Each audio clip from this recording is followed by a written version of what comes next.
Napoleon's secret weapon at the Siege of Toulon. In 1793, the French Revolution was on life support.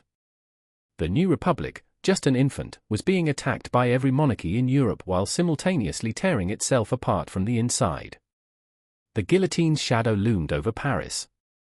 And in the south, the great port city of Toulon, home to France's entire Mediterranean fleet, had just committed treason.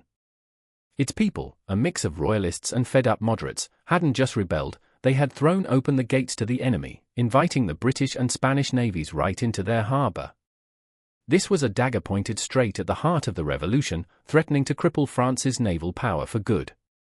The world watched, expecting the French Republic to answer with some new superweapon, a bigger cannon, a deadlier rifle. But they were looking in the wrong place. The response wasn't a new piece of technology. It was a new way of thinking. The most powerful weapon unleashed at Toulon wasn't made of iron and gunpowder. It was an idea, born in the mind of a 24-year-old artillery captain nobody had ever heard of. It was a strategy so revolutionary it wouldn't just win the siege, it would launch the legend of the man we now know as Napoleon Bonaparte. To get just how big of a deal Toulon was, you have to understand how desperate France was in the summer of 1793. The country was pure chaos. In Paris, radical Jacobins like Maximilien Robespierre had taken over, kicking off the Reign of Terror, a period of state-sponsored paranoia where you could lose your head for just being suspicious. The execution of King Louis XVI a few months earlier had united all of Europe's old monarchies against them. Austria, Prussia, Great Britain, Spain, they all formed a first coalition with one goal: crush the French Revolution. But the biggest threat wasn't from outside. It was from within. The extremism in Paris didn't sit well with the rest of the country. In major cities like Lyon and Marseille, rebellions erupted. These weren't royalists trying to bring back the king, but more moderate republicans who were tired of being told what to do by the Parisian mob. Toulon was the flashpoint. As France's main naval base on the Mediterranean, it was priceless. Its harbour held the entire French Mediterranean fleet, over 70 ships. That's a full third of France's entire navy. At first, the revolt in Toulon was led by those moderate federalists. But when the Republican army crushed a nearby rebellion in Marseille with terrifying brutality, the leaders in Toulon panicked. The city's powerful royalist faction saw their opening. They took over and argued that only one power could save them from the Jacobins' wrath: the British Royal Navy. So, in a move seen as the ultimate betrayal, the royalists of Toulon surrendered their city, their forts, and their entire fleet to an Anglo-Spanish force led by the British Admiral, Lord Samuel Hood. On August 28, 1793, for the first time in centuries, the royal flag of the Bourbon monarchy was hoisted over a French city. For the French Republic, this was a catastrophe. Losing the fleet was a body blow, but the symbolism was worse. It was a propaganda coup for their enemies and an existential crisis for the revolution. The order from Paris was clear: Toulon had to be retaken. Failure was not an option. The job of taking back this vital port fell to the Republican Army of the South. It was a patchwork force of regulars, undisciplined volunteers, and National Guardsmen. They had plenty of revolutionary spirit, but terrible equipment and zero organization. And the man leading them? General Jean-François Cartaux. Cartaux was not a soldier. He was a painter. Before the revolution, he painted portraits, not battle plans. He'd gotten his command because he was a fiercely loyal Jacobin, not because he had any military talent. The man was drowning in vanity, commissioning heroic portraits of himself that showed a military genius he just wasn't. His recent success crushing the revolt in Marseille, which wasn't much of a fight, had inflated his ego to dangerous levels. When he arrived at Toulon, he faced an incredible challenge. The city was a fortress, protected by a ring of powerful forts. The harbour itself was defended by enemy warships under the command of the formidable Admiral Hood. Those ships were the city's lifeline, bringing in thousands of British, Spanish, and Italian troops and endless supplies. Any real soldier could see that a frontal assault on the city was suicide. The key wasn't the city, it was the Allied fleet in the harbour. If you could force the fleet to leave, the city couldn't survive. So, what was the plan? This is where Cartoz's incompetence really shone. His grand strategy was to just march on the city and shell it into submission. He completely ignored the forts, the bay's geography, and the enemy fleet sitting comfortably out of range. His more experienced officers were horrified. They knew this was a pointless waste of men and ammunition. But Cartoz, wrapped in his own self-importance, wouldn't listen. The siege began with a series of clumsy, useless attacks, signaling to the British that they were being led by an amateur. While Cartoz was busy fumbling the siege, fate intervened. On September 16, a 24-year-old artillery captain escorting a convoy stopped to see a powerful government official overseeing the siege, Antoine Salicetti. The captain's name was Napoleon di Bonaparte.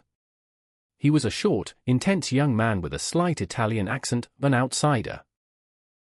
Born to minor nobility in Corsica, he was a brilliant graduate of French military schools and a student of history, math, and especially artillery.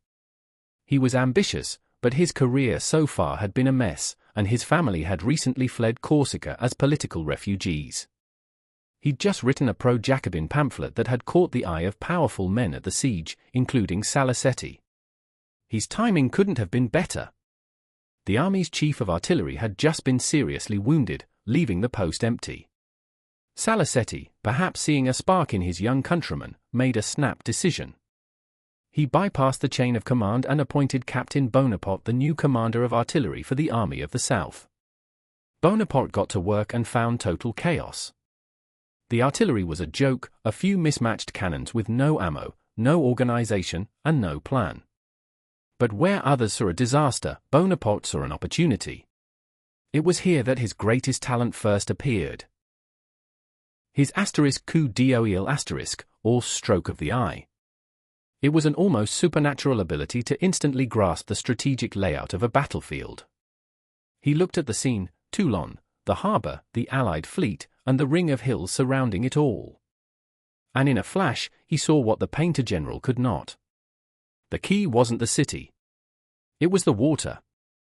Specifically, the narrow channel between the outer and inner harbors, right where the enemy fleet was anchored.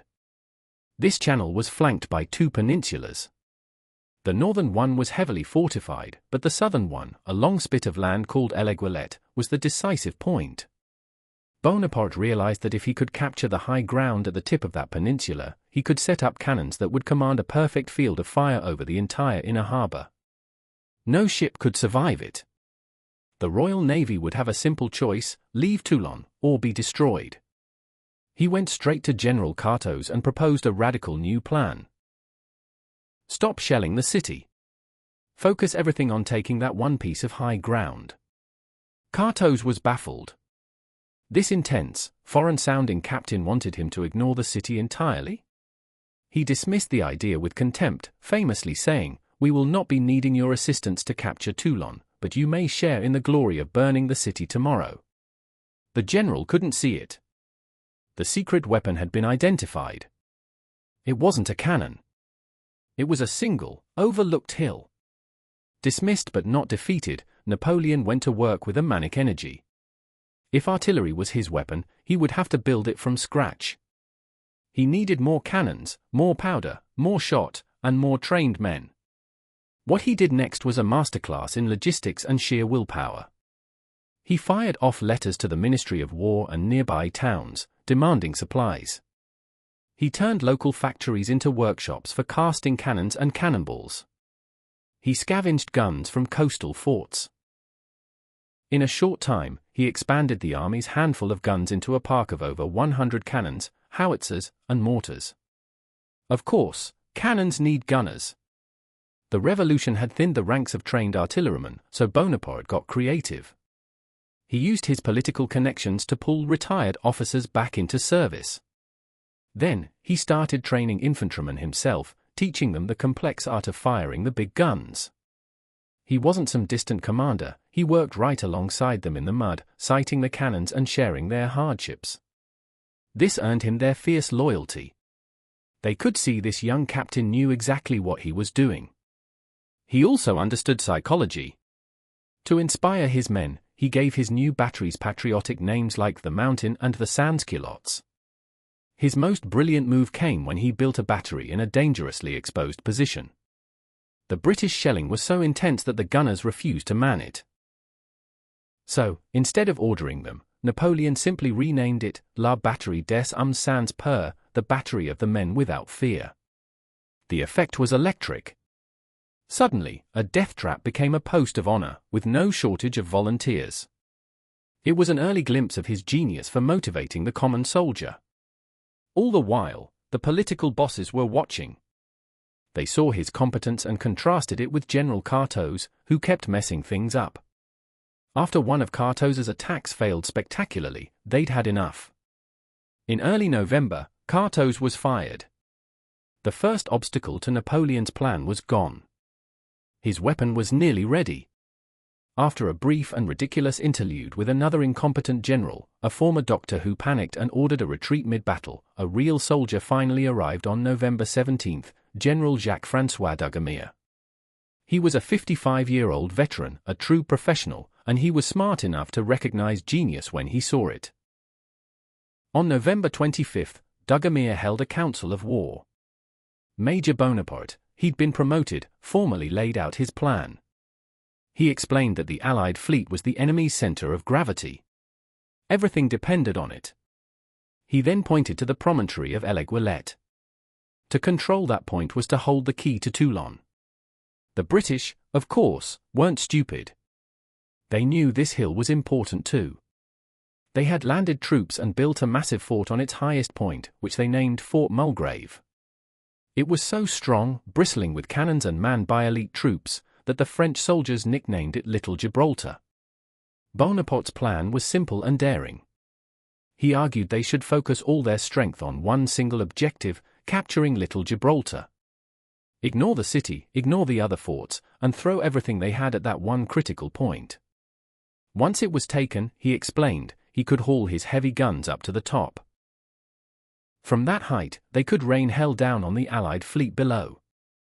Admiral Hood's ships would be helpless. They'd have to flee to avoid being sunk, and when they left, the Allied army would have to go with them. Without the Royal Navy, the city would fall. This was the secret weapon, revealed in full. It was a strategy of the indirect approach, redefining the objective to turn the enemy's greatest strength, their navy, into their fatal weakness. General Dugommier listened, immediately saw the brilliance in it, and gave it his full support. The painter and the doctor were gone. A real general was in command, and he had just approved the plan of a military genius. As December rolled in, so did a cold, torrential rain. The trenches turned into a sea of mud. The weather was miserable, but it would provide the perfect cover for the attack. Dugommier assembled 7,000 of his best troops for the assault. Napoleon, now a colonel, was everywhere, personally placing the final bombardment batteries to provide covering fire. His energy cut through the cold and the mud. On the night of December 16, the French cannons opened up, pounding Fort Mulgrave. Then, around midnight, under the cover of a violent thunderstorm, the order came, advance. What followed was pure, primordial chaos. In the pitch-black, rainy night, lit only by flashes of lightning and cannons, the French columns charged. They slipped and slid through the thick mud as the Allied defenders unleashed a storm of fire. The French took heavy casualties struggling up the steep slope. The lead column broke through the first line of defense but was thrown back. For a moment, it looked like the attack would fail. But Napoleon refused to let it happen. He galloped to the reserve column, rallied the men, and personally led them into the breach, plunging into the desperate, swirling melee. The fighting was brutal. A savage, close-quarters struggle with bayonets and musket butts in the dark. A British sergeant lunged and drove a bayonet deep into Napoleon's thigh.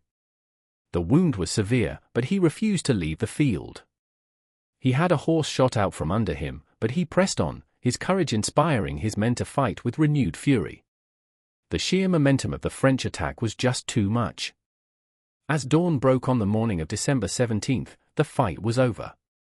The tricolour flag of the Republic was flying over Little Gibraltar. #CTA. The capture of this single fort, in a muddy, rain-swept battle on a forgotten hillside, would change the course of European history. It was the first major victory won by Napoleon Bonaparte, and it was a perfect demonstration of the strategic mind that would dominate the continent for 2 decades. If you're enjoying this deep dive into Napoleon's tactical genius, be sure to subscribe and hit the bell icon for more analysis of history's greatest commanders. Section 7, The Aftermath and the Legend's Birth. The victory at Little Gibraltar triggered the immediate collapse of the Allied position, just as Bonaparte had predicted. Despite his painful wound, he didn't rest. He immediately ordered his men to start hauling heavy siege cannons into the captured fort. By that afternoon, a powerful French battery was in position, its guns aimed straight down at the helpless Allied fleet. When they opened fire, the effect was devastating. Admiral Hood knew the game was up. His magnificent warships were now just floating targets. The siege was lost. The only option was to run. What followed was pure desperation. As Allied troops scrambled to evacuate, thousands of French royalist civilians, knowing the vengeful Republicans were coming, flooded the waterfront, begging for a ride. A British captain, Sidney Smith, heroically delayed his mission to destroy the French ships to rescue nearly 15,000 refugees. All the while, demolition teams set the naval arsenal ablaze, creating a terrifying inferno that lit up the night sky. On December 19, 1793, the last Allied ship left the harbor, and Republican soldiers marched into Toulon. Their victory was followed by brutal reprisals, with hundreds of suspected royalists executed without trial. Napoleon, recovering from his wound, wasn't there for the massacres. His work was done. His report on the battle was a model of clarity. His genius was undeniable. On December 22, 1793, just days after the assault, Captain Napoleon Bonaparte was promoted to Brigadier General. At just 24 years old, he had leaped over multiple ranks. The obscure Corsican officer who had shown up by chance 3 months earlier was now a general of the French Republic. His name was finally known in Paris. The Siege of Toulon was over, but the legend of Napoleon had just begun. Napoleon's secret weapon at Toulon was never an object. It was a revolutionary idea. It was a new way of seeing war. While others saw a fortress to be smashed, he saw a complex system with a single, fatal flaw. His weapon was his mind, his coup d'oeil, which allowed him to find the decisive point in the enemy's defense. The strategy he perfected at Toulon became the blueprint for his entire career. The indirect approach, concentrating force on a single point, using massive artillery bombardments, and inspiring his men to do the impossible, he would use these same principles on a much grander scale at Austerlitz, Jena, and beyond. The young captain who arrived at Toulon was an unknown, an impoverished refugee. He left as a general, his reputation forged in a victory that saved the Republic. Toulon was the crucible where the raw elements of his genius, ambition, intelligence, and ruthlessness were fused together by the heat of war. The world hadn't learned to fear Napoleon Bonaparte yet. But at Toulon, it got its first brilliant and terrifying lesson.